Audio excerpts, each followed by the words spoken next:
Napanood nyo na ba to? Grabe. Ang creepy. Pero at the same time, ang artistic ng horror style nito.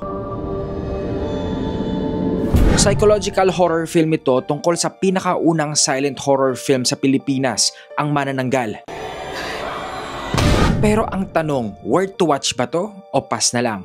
Ako nga pala si Jess, mahilig ako manood ng movies and series at ang title nga ng pelikulang ito ay Post House. Story-wise, malalim siya eh. Ayokong mag-spoil pero sa trailer diba, we expect na it's gonna be the usual scares kapag may manananggal. Meron pa rin naman, tatakutin ka pa rin. Pero kasi when you realize the real terror na dala ng entity na yon, ang lala. Ang dami mong pwedeng maging interpretation sa salitang manananggal. Hindi rin ito yung horror movie na puro jump scares lang.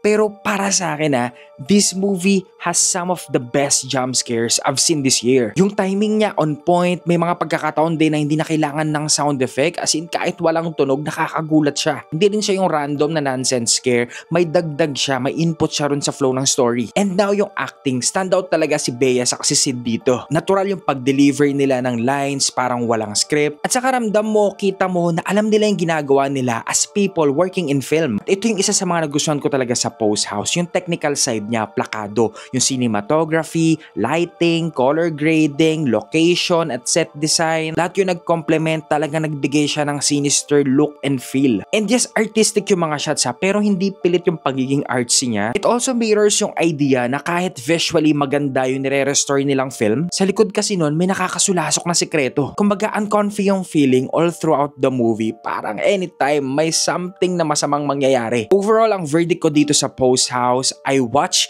with a solid 9 out of 10 rating. This is really a step up for a Filipino horror. It's an elevated horror indeed. So yun na nga mga kamag-anak, papanoorin mo ba ang Post House? Let me know in the comments and don't forget to follow. Okay? Let's go!